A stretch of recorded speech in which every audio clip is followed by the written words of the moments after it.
que se refiere al decreto legislativo 1400, era necesario hacer un repaso, una revisión de la garantía mobiliaria anterior, la que ha estado vigente hasta hace algunos meses.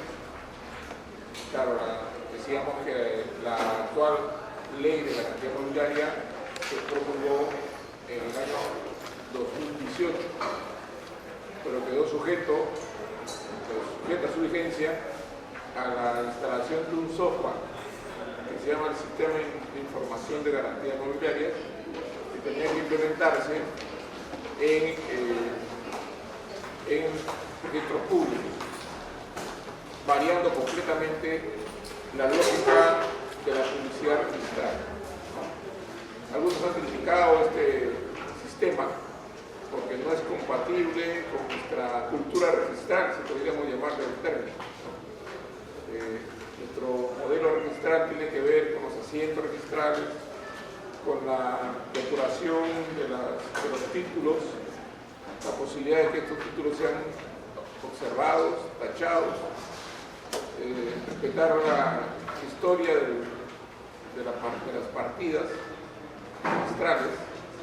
Ahora, con este sistema que vamos a ver después, ya no hay asientos registrables, ya no hay calificación del título, no interviene el registrador y simplemente es una plataforma en la que se difunde información. Sí, pero para llegar a ello vamos a, decíamos, abordar la nueva ley que estuvo vigente desde el 2006. Bueno, ya creo que ustedes lo hemos visto, pero igual para refrescar la memoria, acto de constitución de la garantía mobiliaria, ¿no? Ahí en la diapositiva tenemos dos artículos derogados que están referidos a la prenda. La prenda es la garantía mobiliaria que antecede a esta ley, la ley del 2006. Estuvo vigente, bueno, en todo lo que se conoce de los derechos de garantía en nuestro país, y en el derecho contemporáneo estuvo vigente desde la época de Roma, ¿no?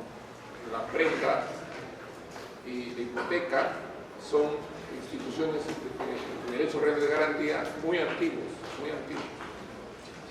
Y en este comentario que se hace sobre estos artículos de la prenda, se señala que la prenda se constituye sobre bien inmueble mediante la entrega física o jurídica. Miren la forma como se constituía la prenda: entrega física con ánimo de garantía, no la entrega con ánimo de transferencia de propiedad, no la entrega con ánimo de préstamo, sino la entrega con ánimo de garantía para asegurar un crédito. El acreedor recibe físicamente el bien inmueble. Comentábamos estas casas de empeño que promueven algunas municipalidades, que reciben objetos de los ciudadanos y a cambio les dan un dinero que obviamente es mucho menor del valor del bien inmueble dado en garantía, porque la idea es que devuelvan el dinero, no que se quede el bien, ¿cierto? Porque claro, si le prestan un monto igual al valor del bien, ya para que lo están vendiendo, ¿no es cierto? Ya no tiene sentido la garantía como tal. Entonces, si un televisor vale 1.500 soles, a lo más te prestarán pues 400 soles, ¿no? Pero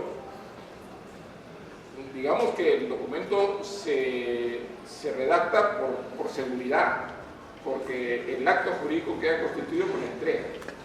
Solo que si el documento, si el bien se entrega, podría decirse que se entrega en propiedad, podría decirse que se entrega para ser usado préstamo, solo para asegurarse de que se está entregando en garantía es que se redacta el documento. Pero la sola entrega, con esa razón, produce la constitución de la garantía. Y la entrega jurídica es cuando se inscribe en el registro la garantía. La prenda podía inscribirse en el registro. Y si la prenda se inscribe en el registro, entonces era una entrega jurídica. Significa que el bien normalmente se quedaba en poder del propietario. Es el caso de los vehículos. Cuando se financia la adquisición de un vehículo y se quedaba el vehículo adquirido en calidad de prenda, entonces se inscribía en el registro vehicular la garantía y el vehículo lo tiene el propietario. Y durante el periodo de la obligación, hasta que cumpla con pagar el crédito, el vehículo queda de esa manera grabado. Y después el otro artículo que se comenta referido a la prenda, que esta surtía efecto contra el tercero si no constaba en documento de fecha cierta. Bueno, entonces ahí hay otro elemento también importante que tiene que ver con la forma del documento. Tiene que ser escrito y con documento de fecha cierta. ¿Cuándo estamos frente a un documento de fecha cierta? ¿Alguien puede decirlo? Cuando es validado por un notario. Sí, claro, la declaración de firma, por ejemplo, es la fecha cierta. ¿Alguien más? Cuando es completamente inevitable que se altere o sea, cuando no cabe la menor duda de que es esa la fecha. O sea, no cabe duda que es esa la fecha. Ya, entonces, ¿cómo podríamos no tener duda de eso? Claro, el Código Procesal Civil establece algunos supuestos, ¿no? Por ejemplo, dice la muerte al otorgar. Esa fecha es fecha cierta. ¿Por qué? Porque después de muerte ya no está firmado, ¿no es cierto? O sea, no hay duda que por lo menos se firmó el día de su fallecimiento. Otro es la presentación ante un funcionario público. Si tienes el sello de recepción de una entidad pública y un día te puso el sello, entonces tienes documento de fecha cierta. La legalización de la firma ante el notario también tiene es un documento de fecha cierta. Y también aquellas que a través de un mecanismo informático o técnico que permita establecer la fecha en que se generó la firma. Por ejemplo, cuando se ingresa a una mesa de partes electrónicas, ¿no? El documento firmado, si no tiene certificación de firma, no tiene otro modo como verificarse la fecha, ese documento tendrá como fecha cierta el día en que entra al sistema informático. Porque estos sistemas informáticos tienen lo que se conoce como un sello de tiempo, ¿no? El reloj del equipo va a registrar la hora de la presentación y esa va a ser la fecha cierta.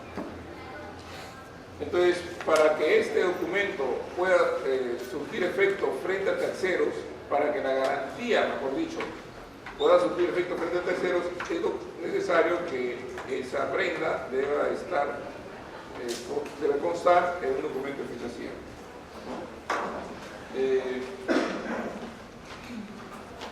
Salvo el expuesto diciendo el artículo 1059 referida a la inscripción de la prenda. Claro, si está inscrita la prenda, la fecha de la inscripción de la prenda, y a partir de ese momento puede ser oponible a terceros.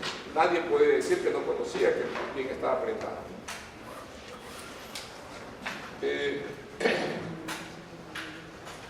A diferencia de ese sistema anterior, la Ley de Garantía Mobiliaria de 2006 establecía que la garantía mobiliaria sobre un bien mueble se constituye por acto jurídico unilateral. Es decir, ya no es con entrega, sino con la constitución de un acto jurídico en la que conste la voluntad de la garantía. Se entiende que asegura un crédito, ¿no?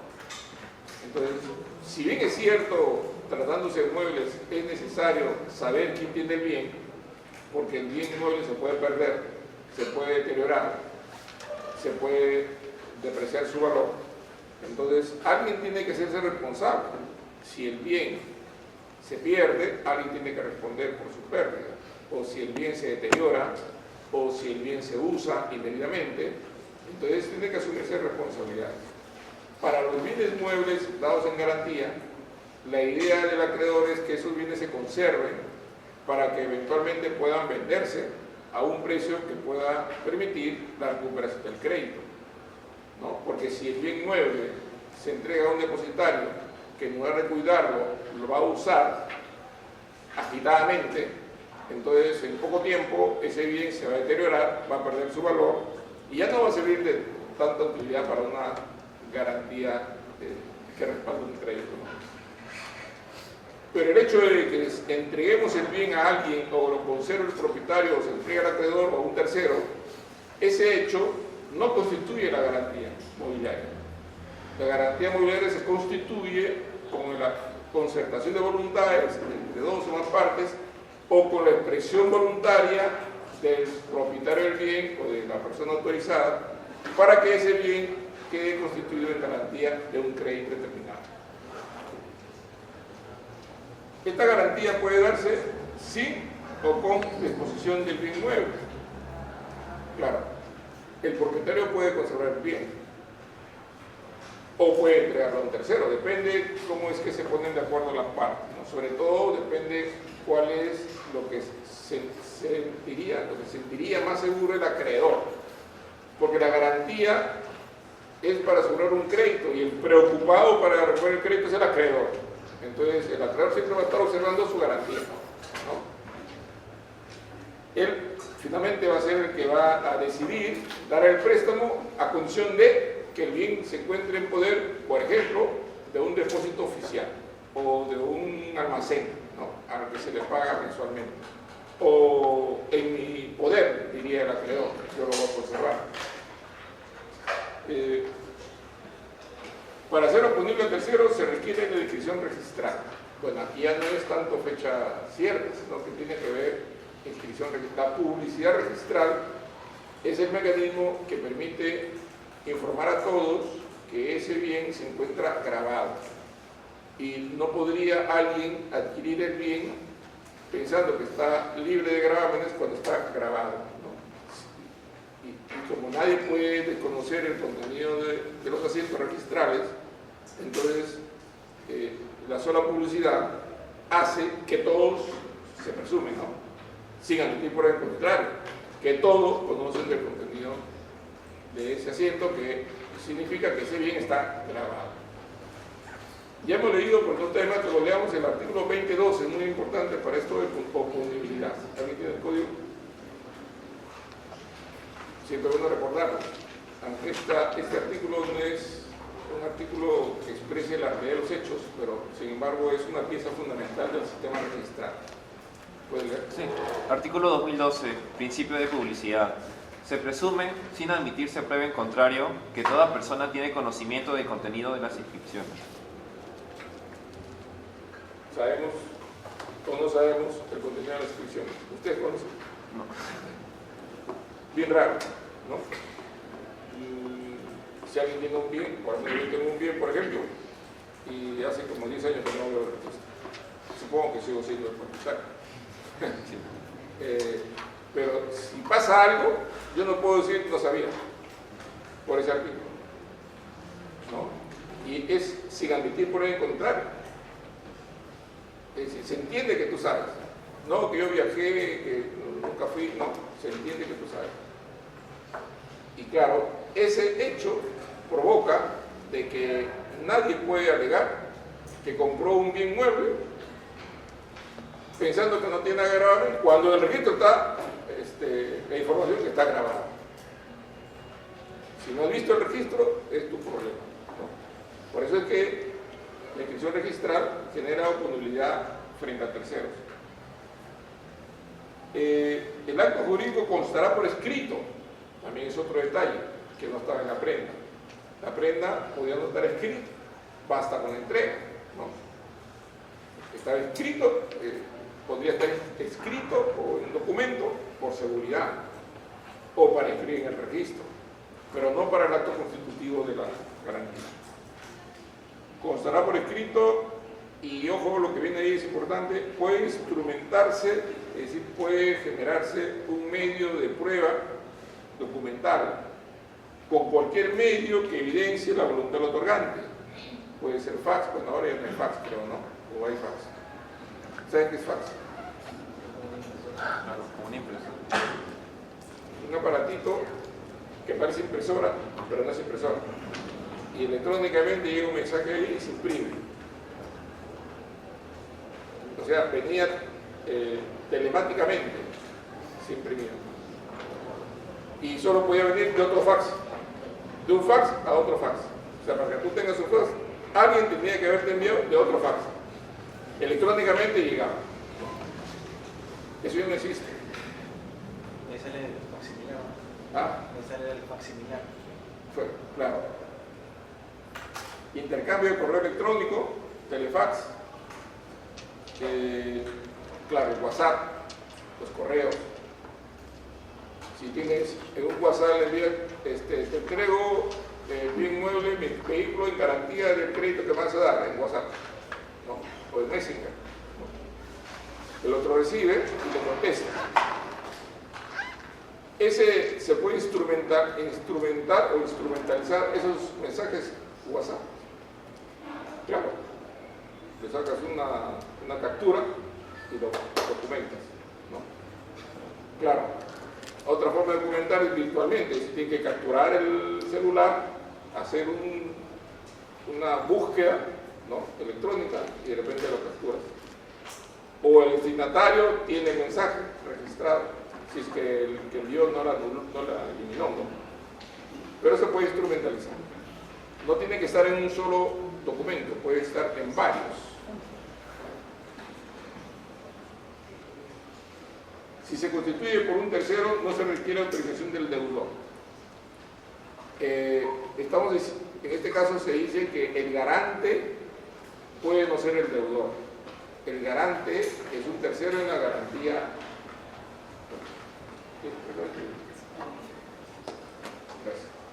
En estos casos sucede lo mismo que en general en las garantías reales. Tiene que haber un acreedor y tiene que haber un deudor. Esta es una relación de crédito. Cuando hablamos de crédito estamos hablando de relación obligacional. Este A es acreedor y este D es deudor. El garante, el dueño del mueble es garante.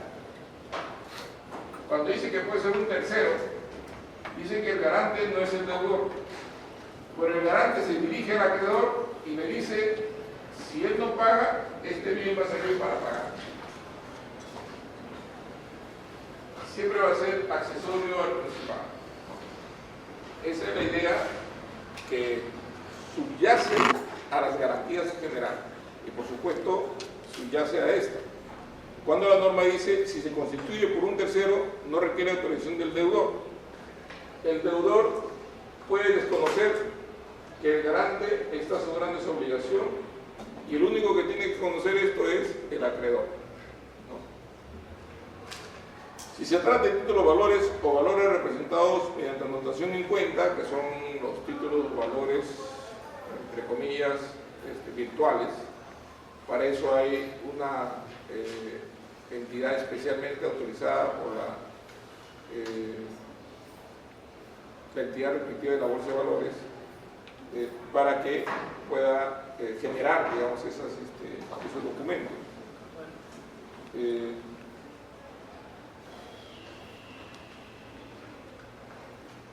¿Qué debe contener como mínimo el acto jurídico constitutivo de la garantía mobiliaria? ¿Qué debe contener como mínimo?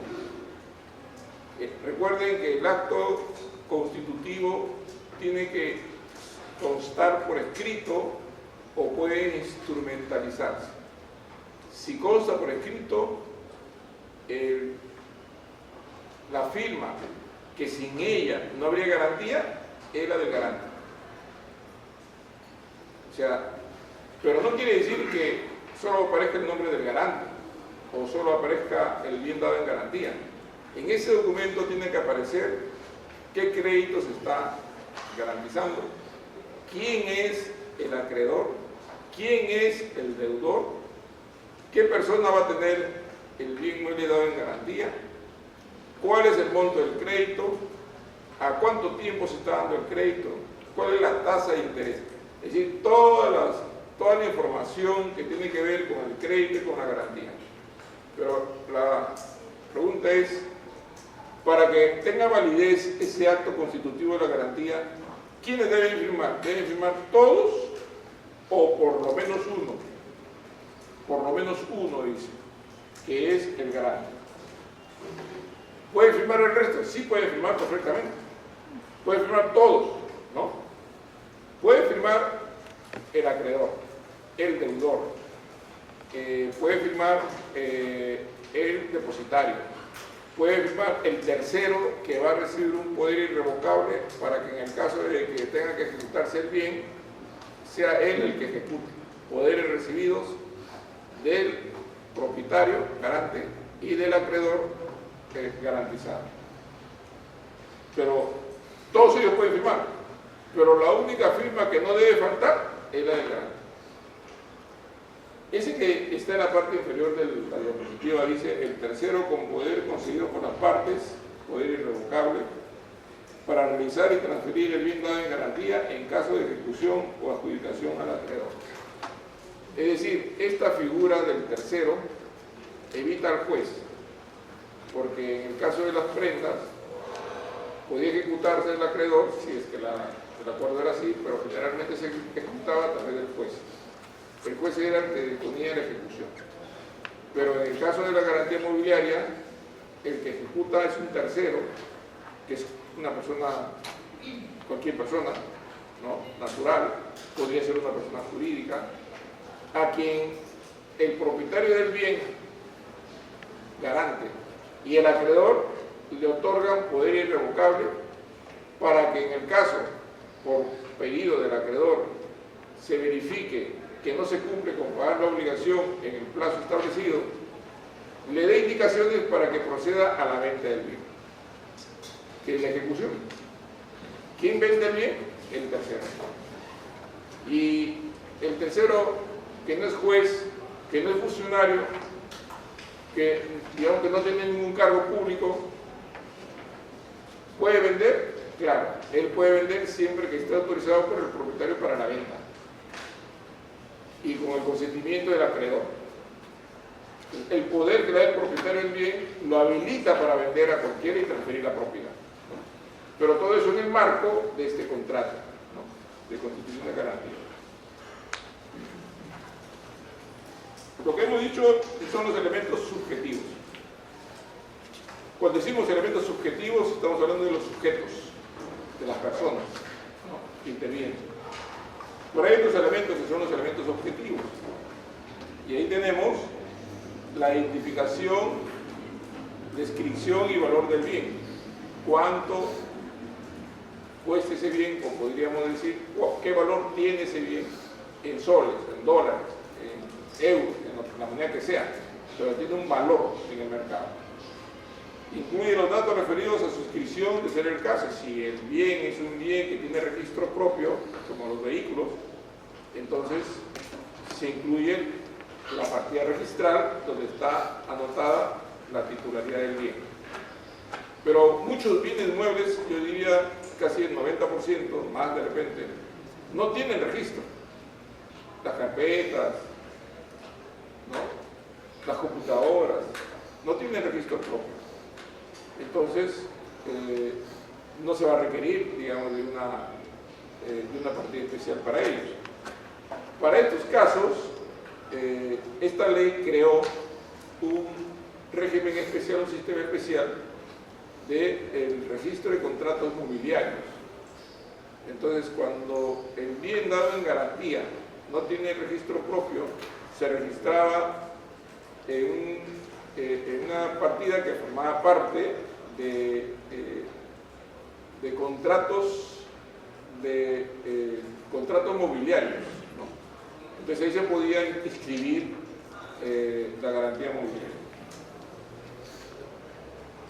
Si el bien no está inscrito, declaración jurada del constituyente sobre su condición de propietario del bien. Declaración jurada, ¿no? Claro, si es que hace una declaración en falso, comete delito. Y además se hace responsable de los daños y perjuicios. Identificación y descripción específico genérica de la obligación.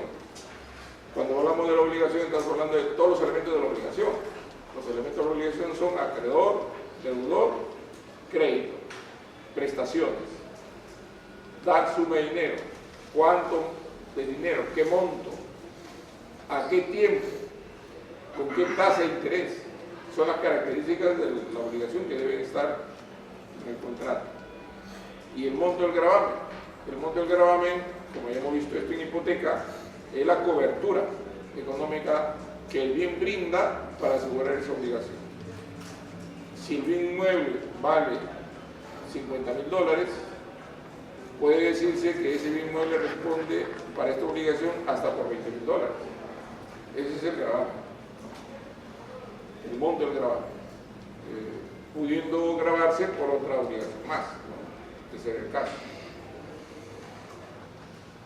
Otros elementos: certificación notarial, lo que va a dar fecha cierta, plazo de la garantía, cuánto tiempo estará vigente esa garantía, forma y condición de la ejecución de la garantía.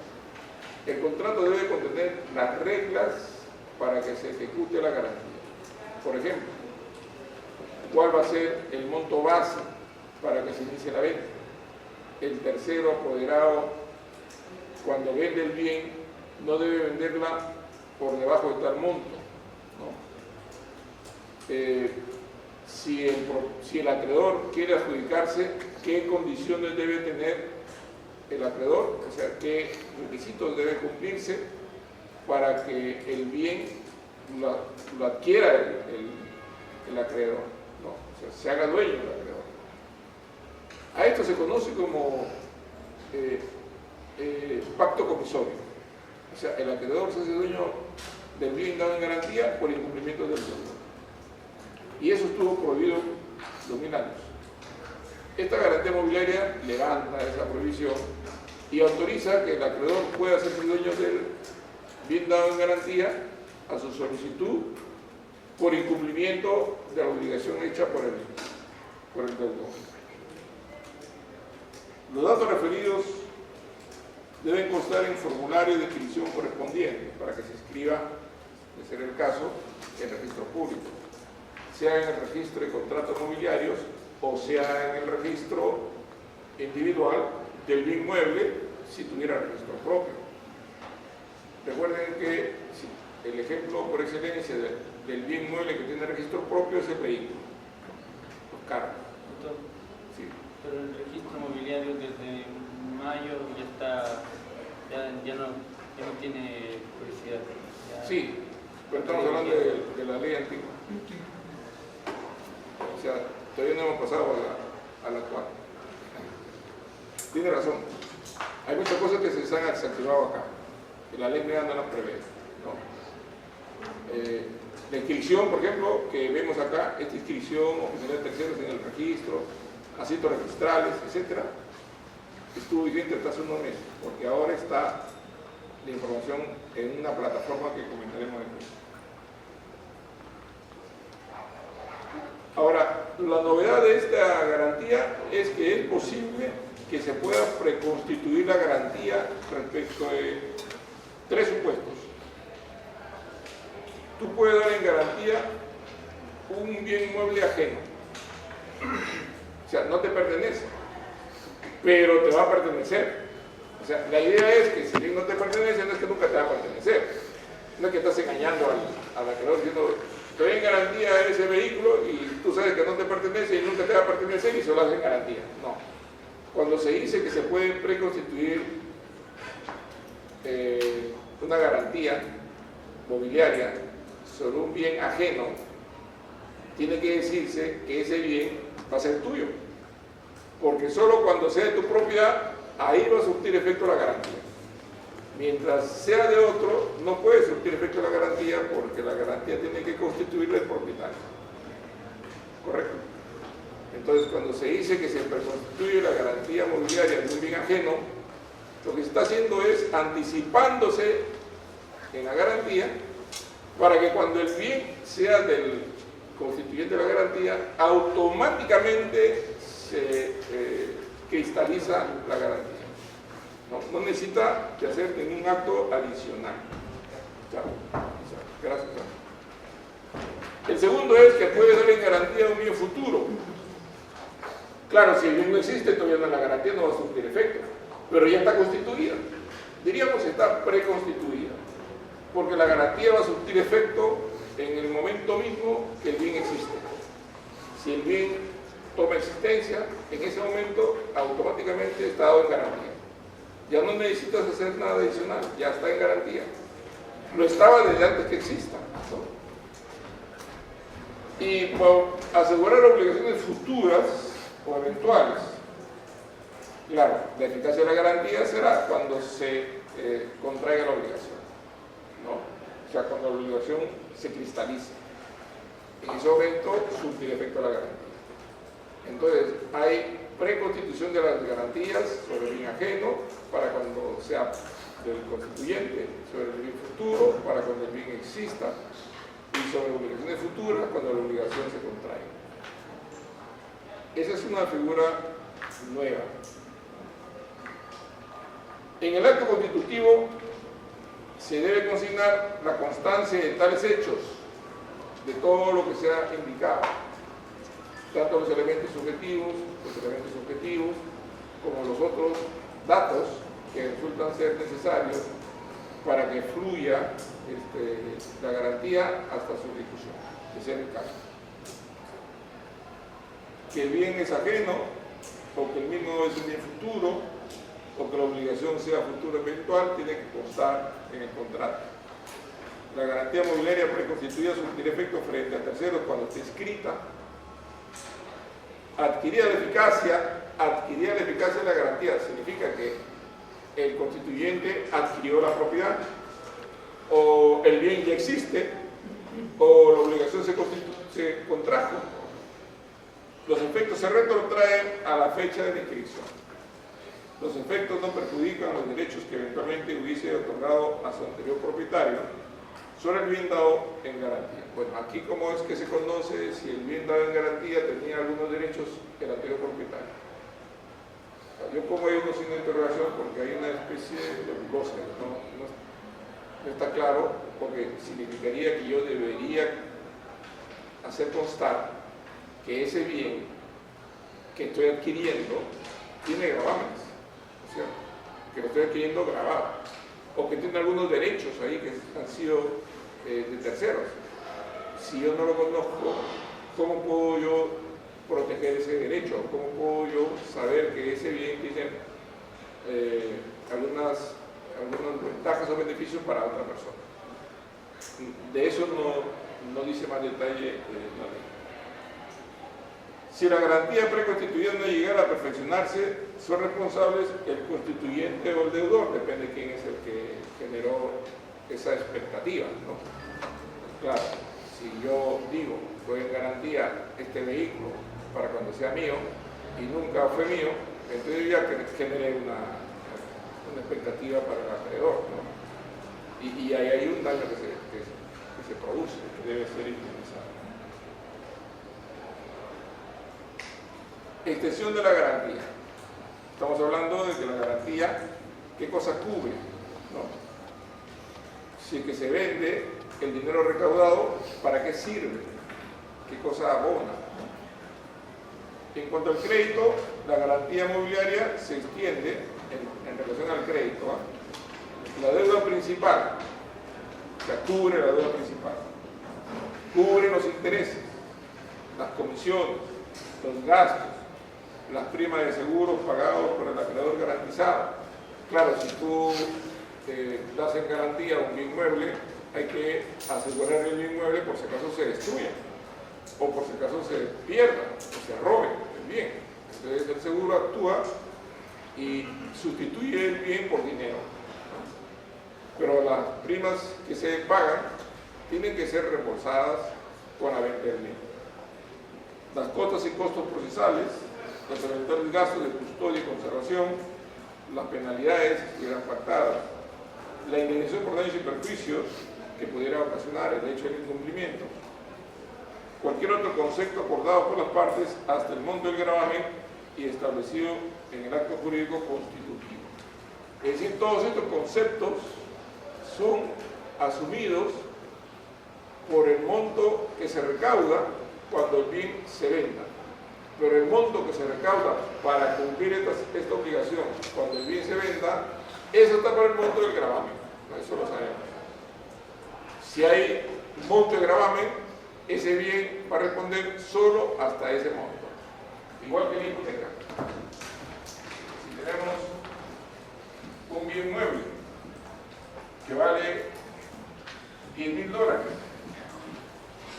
pero el monto del gravamen es $5.000, este es el gravamen, monto de gravamen, significa que si el bien se vende y se recauda $10.000, no los $10.000 van a pagar la obligación, pero de repente la obligación creció. Estos conceptos de repente suman $6.000. Pero si el monto del gravamen es 5, de los 10 que tiene el vendedor, el tercero vendedor, en su mesa, solo toma 5 y se le entrega al acreedor. Los otros 5 se los devolverá al propietario del bien. Pero si el propietario del bien es el deudor, lo más probable es que ese dinero que está ahí, parte del dinero de los otros 5.000, después del monto del gravamen, puedan servir para terminar de pagar el crédito, si el propietario del bien es el deudor. Pero si el propietario del bien no es el deudor, tampoco es garante personal, es decir, no es fiador, se vendió en 10, se toma 5 para pagar la obligación y los otros 5 se los lleva el propietario. Él no es deudor. Generalmente ponen al garante, que no es deudor, lo ponen como fiador. ¿Para qué? ¿Para qué serviría poner al garante como fiador?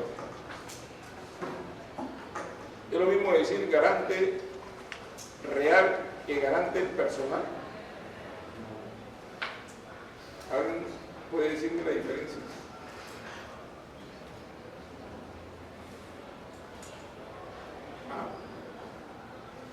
¿Cuál es la diferencia? ¿Quién? Compromiso. ¿Perdón? Nivel de compromiso. Nivel de compromiso. Los dos pueden estar bien comprometidos. En la garantía real, la garantía va a depender de unas cosas, en este caso un inmueble, y en la garantía personal del sujeto que va a garantizar los bienes del garante, todo el patrimonio. La garantía personal afecta la totalidad del patrimonio del garante. La totalidad. Claro, si el patrimonio del garante personal, o sea, hablemos en términos civiles, el fiador. El fiador es un garante personal. Entonces, si él es fiador, él va a responder con todo su patrimonio. Pero si el garante es garante real, o sea, una garantía real, solo responde por el bien que está dando el garante. Nada más. Si él tiene $50.000 de patrimonio, por el bien que hay en garantía cuesta 10.000, él responde por el bien dado en garantía. Nada más. Si no es el deudor. Pero si además de garante eres fiador, entonces tú vas a responder no solo por el bien dado en garantía, sino además vas a responder con todo tu patrimonio. ¿Correcto? ¿Está claro? Ya. Por eso es que los acreedores dicen, oye, tú garante no eres el deudor, pero vas a ser fiador. ¿Y por qué se aseguran así? Porque es posible que la venta del bien no cubra el crédito y la diferencia no se la lleve el garante, sino que sirva también para pagar la obligación, porque igual va a responder él por su patrimonio y la diferencia que no cubrió la obligación es su patrimonio y va a responder como si fuera el deudor. Él no es el deudor, responde como si fuera el deudor, el garante personal.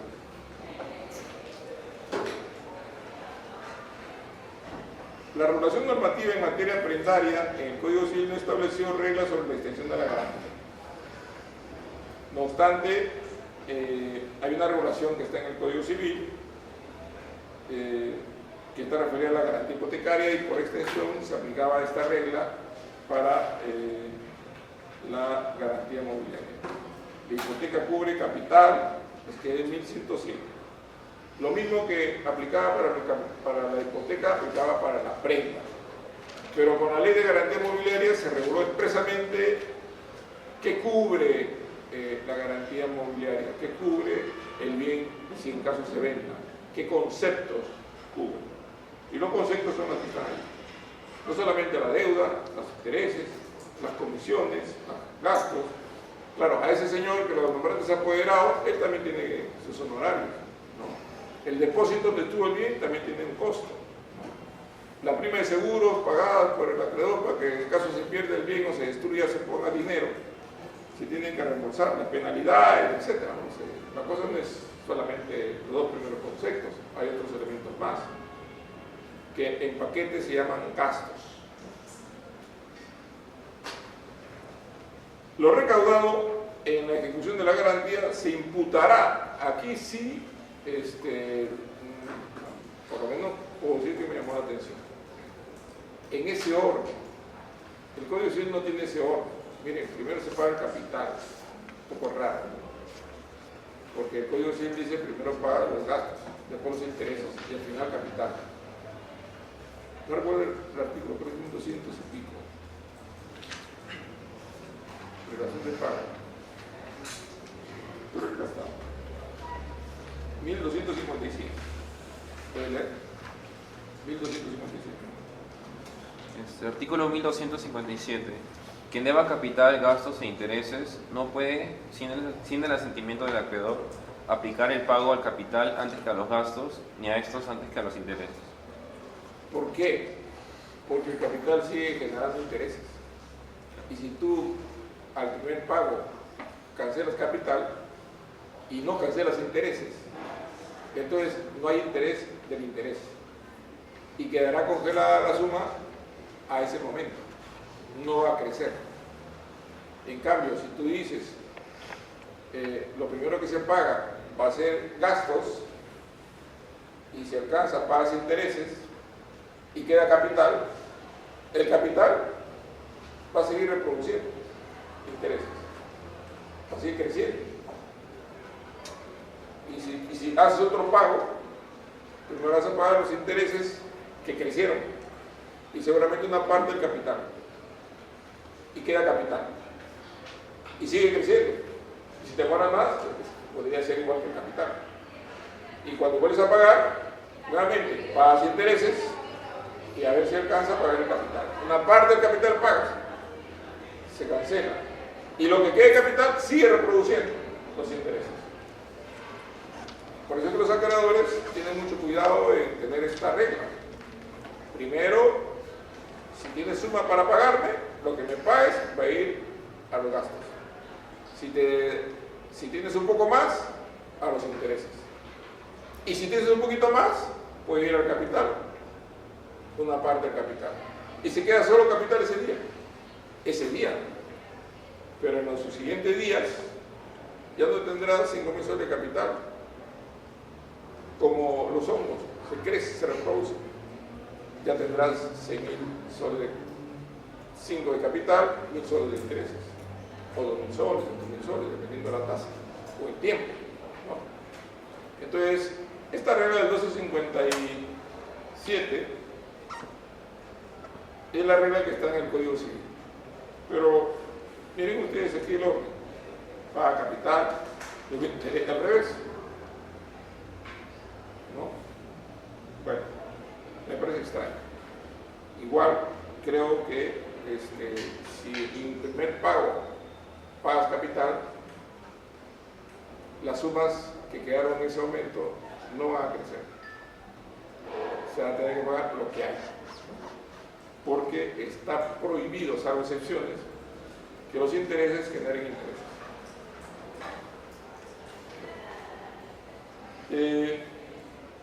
Claro, ahí comento el 1257, pero también el 1093 refirió al anticrisis. Puede leer en qué orden se pagan los conceptos en anticrisis. Artículo 1093. La renta del inmueble se aplica al pago de los intereses y gastos y el saldo al capital. Claro, porque en anticrisis, recuerden, el acreedor tiene el bien en su poder y paga un concepto por el uso, ¿no? Ese concepto por el uso sirve para pagar la obligación, pero si se va pagando mensualmente, esa renta primero va a pagar gastos, después va a pagar intereses, y si alcanza, capital, ¿no? Y si no cubre capital, el capital sigue dando intereses. En cuanto al bien afectado, esta se extiende a todas las partes que convengan. Si no existe pacto, bueno, aquí también aplica la regla de partes integrantes. Se afectará el bien, o sea, los bienes muebles pueden estar compuestos por un solo elemento o pueden estar compuestos por varios elementos, ¿no es cierto? Entonces ahí hay que identificar qué elementos no pueden separarse si no se destruyen, que serían partes integrantes, y qué elementos sí pueden separarse sin que se destruyan, porque estos que se pueden separar sin problemas son bienes que pueden tener otro dueño. Podrían tener otro dueño, podrían ser del mismo dueño del bien principal. Pero entonces, cuando se afecta en garantía un bien inmueble, hay que decir hasta dónde alcanza la afectación. Lo primero que se llega a establecer es que es lo que las partes digan. Es lo que las partes digan. Pero si no hay acuerdo entre las partes, sigue la regla. Se afecta el bien, sus integrantes, similar a la hipoteca. Accesorios existentes al tiempo de ejecución. Al precio de la enajenación del bien. Si el bien se vende,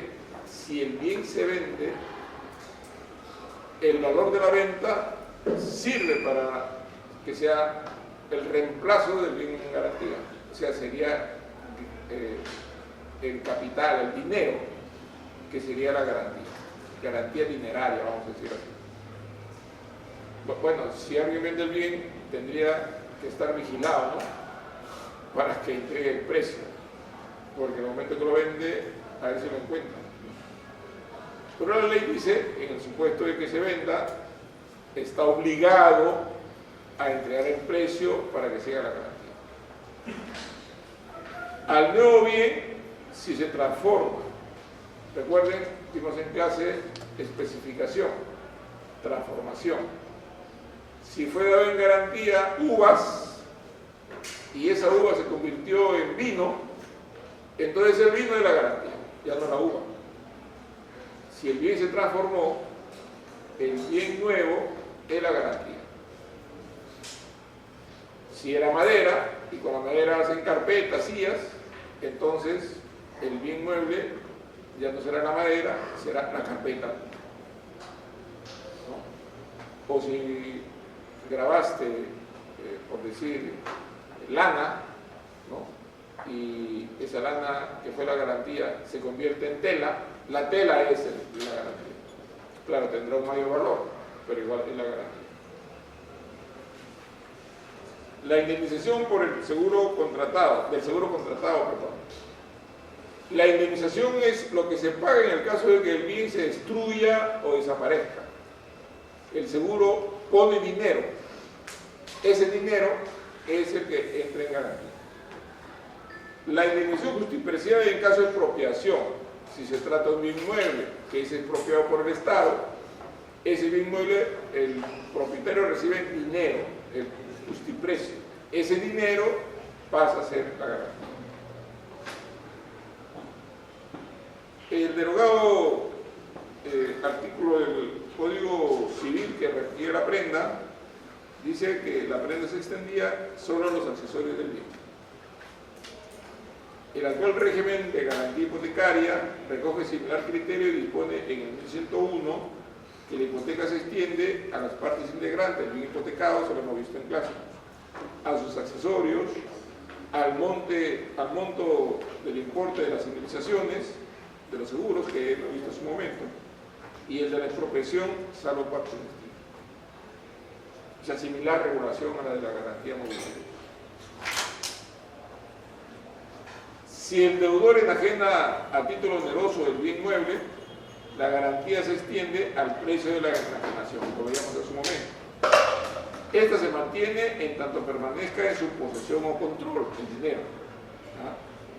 Claro, o sea, hay que estar atrás del propietario de esa cosa que lo vende, y si lo vende hay que ver cómo le quitamos el dinero, cómo le entrega, cómo se asegura para que no se vaya o desaparezca con el dinero.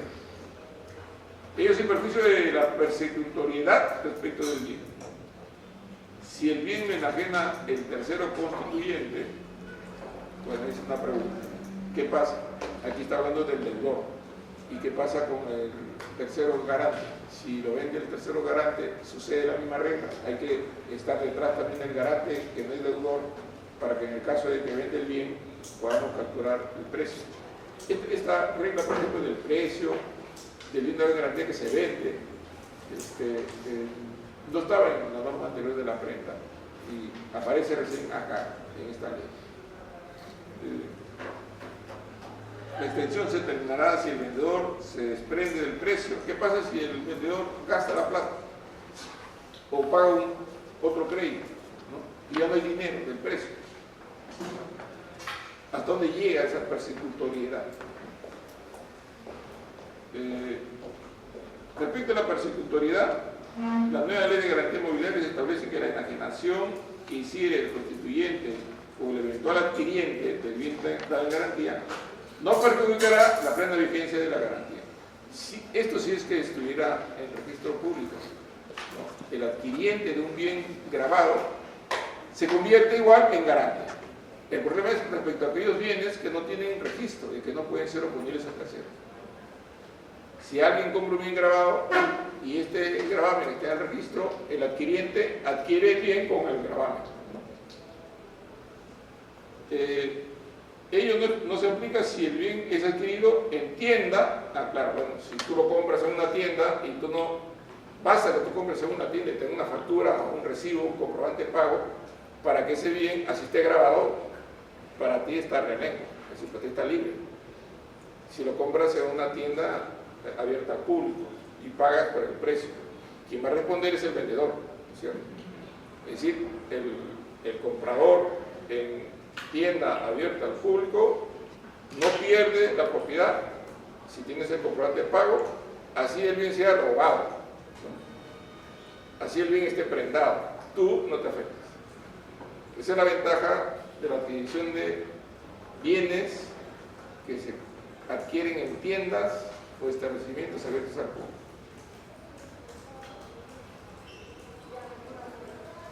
Salvo que esté inscrito en el registro. Los bienes muebles excepcionalmente no tienen registro propio, ¿no? En todo caso, los contratos mobiliarios podrían estar en el registro. Se presume que el precio de la enajenación es el resultado de la disposición o transferencia del bien dado en garantía. Bueno, este es un tema más complejo. Si tienes una cuenta 100.000 soles y ahí entró el precio, entonces la diferencia entre 100.000 y lo que se entró después, se presume que ese es el precio. Es algo más complejo. Tú puedes diferenciar muebles por dinero, que es completamente, digamos, puede sustituirse, no representa valores, no representa bienes específicos, sirve para el comercio. Entonces es un poco más complejo establecer qué parte del dinero es el precio y qué parte no es el precio. Bien. Si se transforma el bien dado en garantía, esta se extiende al nuevo bien, decíamos hace un momento. En este supuesto, el deudor está obligado a comunicar al acreedor dentro de los 5 días. Claro, desde que se transforma, se entiende, ¿no? O desde que se entera que se transformó. No se dice el detalle, se debe entender desde que se transformó. Y mediante carta notarial la fecha que ocurra la transformación y las características del nuevo bien resultante de la transformación. Tenía dado en garantías uvas y ahora son vino, tienes que comunicar, porque ahora la garantía es el vino, no la uva. El acreedor garantizado deberá inscribir en el registro correspondiente la garantía mobiliaria que recae sobre el nuevo bien. Ejecución de garantías mobiliarias. ¿Cómo se ejecuta?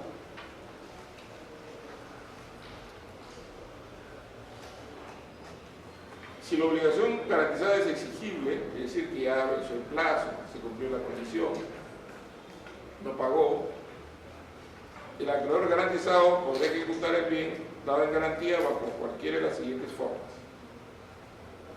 Venta extrajudicial, que es la más común. Nadie tiene la cosa a vender. Si puede vender fuera del Poder Judicial, lo va a vender fuera del Poder Judicial. Venta judicial es una opción, bien rara. Casi no he visto la ejecución de garantía mobiliaria judicial. El 99% de las ventas de bienes dados en garantía, en ejecución de la garantía, son extrajudiciales. Claro, porque el tercero, encargado de la venta, le comunican hoy y mañana ya está vendiendo. Y el día siguiente ya tiene el dinero. A ver, haces en el juzgado. Un par de años por lo menos. Claro, pero las reglas de la venta tienen que ponerlas en las partes, ¿no? Oye, tienes que primero publicitar. No es que al día siguiente vas y vendes, no. Tienes que difundir las características y tienes que venderlo como mínimo a este precio, ¿no? Y tienes que ofertarlo para que la gente, para que muchos puedan ver y puedan haber mejores posturas, precios. O puede adjudicarse el bien el acreedor. Es posible que el acreedor se adjudique el bien dado en garantía, que es el levantamiento del famoso pacto de opción. ¿Quién vende? El representante. Cuando se constituye la garantía, se otorga poderes. ¿Esos poderes para qué? Para realizar y formalizar la transferencia del bien inmueble dado en garantía en el caso de la venta extrajudicial. Claro, el registrador va a decir, y el dueño no lo ha vendido. ¿Quién lo ha vendido? Yo. Pues tú no eres el dueño. Sí, pero estoy apoderado. Acá está el poder. Pero acaba de llegar el dueño y si ya ese poder no existe, no sigue, es irrevocable. Así que se puede arañar lo que quiera el dueño, pero dado el poder, ya no lo puede revocar y surte efecto para la venta y la transferencia. Para que proceda a suscribir la documentación necesaria para la transferencia del bien afectado en garantía a favor del acreedor garantizado en el caso de la adjudicación del bien por el acreedor garantizado. Claro, el apoderado transferirá el bien al acreedor como si fuera el dueño, pero lo hace no porque el dueño quiera hacerlo, sino porque él está instruido de las reglas para la ejecución establecidas al momento en que se firma el contrato de garantía mobiliaria. El poder conferido constará en formulario de inscripción y se inscribirá conjuntamente con el pacto. O sea, el poder tiene que estar en el registro. No les aplicará el artículo 156 ni el artículo 153 del Código Civil. Estamos hablando de el plazo para los poderes irrevocables. Pueden leer el 156. Artículo 156. Para disponer de la propiedad del representado o gravar sus bienes, se requiere que el encargo conste en forma indubitable y por escritura pública o pasación en nulidad. No necesita. Entonces, y el 153. Sí, en su segundo párrafo dice el plazo del poder irrevocable no puede ser mayor de un año. Ya, no le aplican el plazo de un año. Los poderes irrevocables normalmente no pueden pasar de un año. Para este caso, podría ser más de un año. No hay problema. 2 años, 3 años, no interesa. No aplica ese segundo párrafo del 153. En la venta extrajudicial se realizará 3 días después de que el acreedor garantizado haya remitido al deudor y al representante comunicación notarial dejando constancia del incumplimiento. La venta se realiza por el representante. Es nula la venta si ésta se realiza por precio menor a las 2/3 partes del valor establecido. Es igual para inmuebles. En la venta judicial de inmuebles, en los remates de inmuebles, cuando se ejecutan hipotecas, el remate empieza con la postura base, que es las 2/3 partes del valor del bien. Esa misma regla aplica para el caso de los inmuebles. O en defecto, bueno, el establecido por las partes, el precio, o en defecto por valor comercial al momento de la venta. Podría ser que es tan antigua la garantía que ya han pasado varios años y la valorización original ya no está vigente. Así que hay que hacer una nueva valorización. Porque debe ser el valor comercial al momento de la venta, no al momento de la constitución de la garantía. Ojo, que la garantía, cuando se constituye, identifica el bien y fija su valor. O sea, hay un valor convencional en la garantía. Si la garantía se constituye en el año 2000 y la venta se realiza en el 2005, ha pasado 5 años. El bien ya no va a ser el mismo valor, no tendrá el mismo valor. Entonces tiene que haber un nuevo valor, el valor de ese momento, el valor comercial. Si existen gravámenes anteriores al que da origen a la ejecución, el representante consignará suma al juez civil. Está diciendo que si antes, si se ejecuta una garantía, pero antes de esta garantía hay otras previas, pero no se sabe quiénes son porque de repente en esos créditos sí está al día o los acreedores no se hacen problemas y no ejecutan las garantías previas. Cuando existan garantías previas, el representante está obligado a consignar en el juzgado los gravámenes por las garantías previas y lo que sobre, si llega a sobrar, al que es materia de ejecución. ¿Correcto? Es decir, aun cuando los primeros acreedores, los gravámenes previos, los acreedores no pidan, aun cuando no reclamen, aun cuando no estén ejecutando, si el tercero se ejecuta y se recauda dinero, ese dinero, una parte del dinero va a ir a las primeras garantías.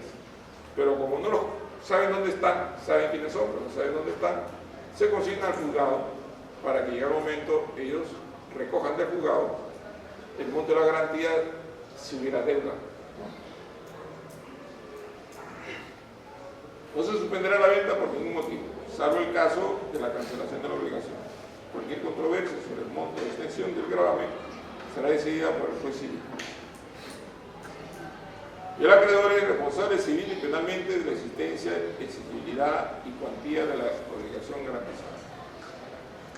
Si la venta es judicial, el acreedor garantizado podrá proceder a la venta judicial del bien inmueble de la garantía en los siguientes casos.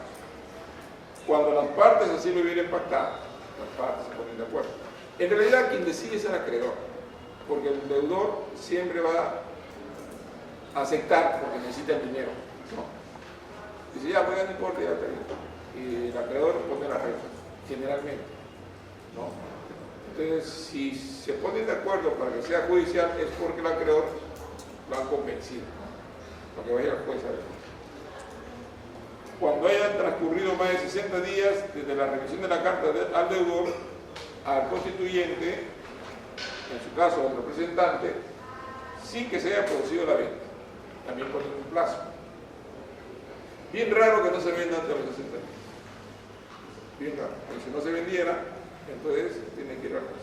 Profesor, ¿qué pasaría si en un caso hipotético el acreedor que quiere o sea, como te quiere el dinero más rápido, quiere que se remate el bien, él quiere por venta extrajudicial, que entiendo que es más rápido, pero en cambio el deudor quiere que se demore el plazo, no sé, por molestar, supongo, y él quiere venta judicial? Ante ese conflicto, ¿cómo se puede hacer? Eso se define en el contrato, cuando se constituye la garantía. Ahí se define. Ahí está. Cuando recibe el dinero, cuando se firma la garantía, cuando es el acto jurídico de constitución, ahí aparece cómo se va a vender. Así que si ahí dice el deudor extrajudicial, después no va a decir, no sabe qué, mejor vamos al juez. No. Rige la regla del contrato. ¿Ese puede ser una causal de excepción? ¿Se puede poner excepción a ello? No, porque la venta se va a hacer extrajudicial, ¿no? Y si va judicial es porque no se ha podido vender. No, pero ¿qué pasa si el deudor quiere ir al Poder Judicial No. y ya hay una demanda, supongo?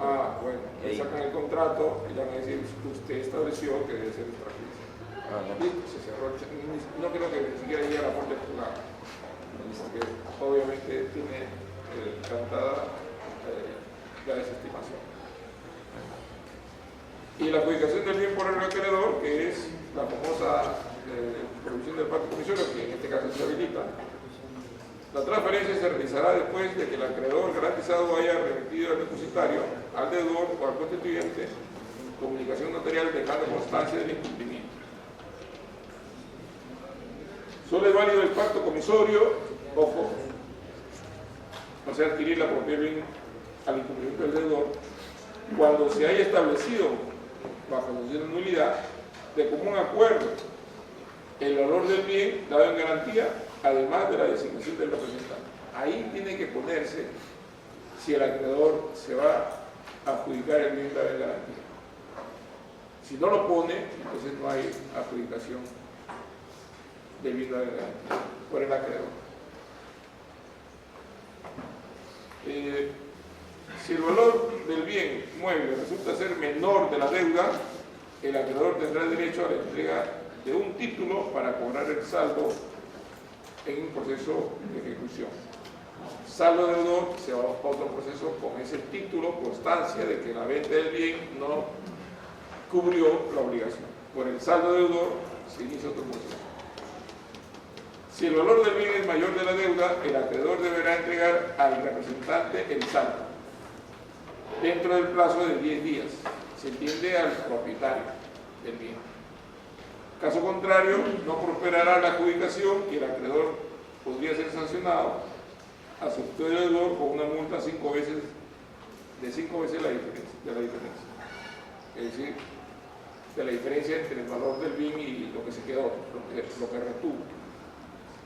De existir gravámenes anteriores, el acreedor garantizado deberá consignar ante el juez los créditos de los acreedores preferentes, que es lo que hemos dicho en su momento. Si hay gravámenes previos, consignan en el Poder Judicial esos créditos previos. Este es un problema, toma de posesión del bien dado en garantía y va a subsistir para la actual ley de garantía. Si no se estableció la forma como se tomaría posesión del bien mueble dado en garantía, el acreedor garantizado puede tomar directamente el bien mueble en el lugar en que se encuentre, absteniéndose las vías de hecho no justificadas por las circunstancias. Si es un vehículo y está estacionado en la vía pública, viene con su grúa y se lo lleva. No necesita policía. Pero si está dentro de un bien mueble, de un inmueble, si el bien dado en garantía está dentro de una casa, ahí no puede entrar el representante o el acreedor. Ahí tiene que iniciarse un proceso que se llama incautación del bien mueble dado en garantía, que está vigente actualmente en la nueva ley.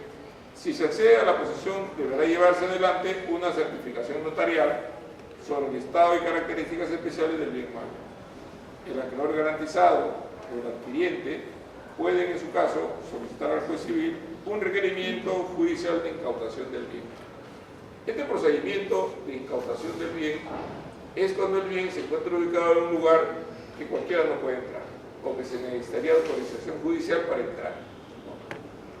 Este procedimiento de incautación en realidad es un trámite, no es un proceso judicial. El juez va a ordenar que se entregue el bien vía incautación, que esa incautación la hace la policía y se le entrega directamente al acreedor. No pasa por mano del juez, no interviene el secretario. Solamente hay un oficio que sale del juzgado dirigido a la comisaría, a la policía. El acreedor va con el policía al lugar donde está el bien dado en garantía. Con la autorización judicial, el policía entra, toma el bien mueble y se lo entrega al acreedor. No necesita que esté el secretario judicial, no necesita que haya un acta del juez. Ya esto estaba por responsabilidad del policía. El juez, sin traslado, o sea, de frente, el juez, para la incautación del bien, expedirá el citado requerimiento por el mérito de la solicitud del acreedor garantizado y la documentación presentada, pudiendo presentar un apercibimiento de empleo de la fuerza pública. La autoridad policial, en virtud del mandato judicial, se encargará de incautar el bien mueble, dado en garantía dentro de las 48 horas de recibido el requerimiento. El bien será entregado de inmediato al representante encargado de la venta o al acreedor garantizado. Este es el responsable del transporte custodia y conservación del bien. Como se dan cuenta, el acreedor se dirige al juez, acompaña por supuesto la documentación, el contrato de garantía que está escrito, que está en tal lugar, y pide que se ordene la incautación. El juez oficia al policía, el policía entre las 48 horas va al domicilio, de ser el caso hace ese cerraje y extrae el bien y se lo entrega ahí nomás al acreedor o al representante, ¿no? Una cosa bastante sui generis, un poco extraño para nuestro medio, ¿no? Porque ahí no hay secretario judicial, no se levanta acta, no hay intervención del juez, y ahí termina. No hay más. Un tercio de la carga procesal de los juzgados comerciales de Lima, que son 17 juzgados comerciales, un tercio era incautación de bienes. No es un proceso judicial, es solamente una orden del juez para que se incaute el bien. Han habido problemas, porque a veces se incautaban bienes que no eran los que estaban dando en garantía. Porque como no hay quien certifique, y está el acreedor que dice, pues esto se parece, ¿no? Pero esto está mejor. Este es. ¿Quién debe señalar el bien dado en garantía? El acreedor. Y claro, debe ser coincidente con las características que dice el contrato. Pero los muebles, como estas carpetas, ¿no? Hay, de todas estas carpetas, hay 20 que están dados en garantía. Y viene el policía y el acreedor. Y dice, ahí hay 100 carpetas. Ah, ¿y cuáles son las 20 que están dando en garantía? Entonces él puede escoger este, y se lo lleva. ¿Podría el deudor decir, esos no son? Y no son de esta aula, están en el otro aula. Pero son también carpetas. Sí, pero son otras carpetas. ¿Quién determina que si lo que se llevó el policía o el acreedor garantizado sean realmente los bienes que fueron dados en garantía? No hay un mecanismo procesal para establecer eso.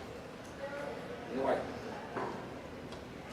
Eso es uno de los lados, me parece, flacos de esta norma, porque deja totalmente al descubierto cualquier riesgo de aprovechamiento que tiene el acreedor si es que éste no se conduce correctamente. Muy bien, el tiempo nos gana y la primera hora de la próxima clase voy a entrar a ver la garantía inmobiliaria actual, la que está vigente. Y ahí dejamos esto.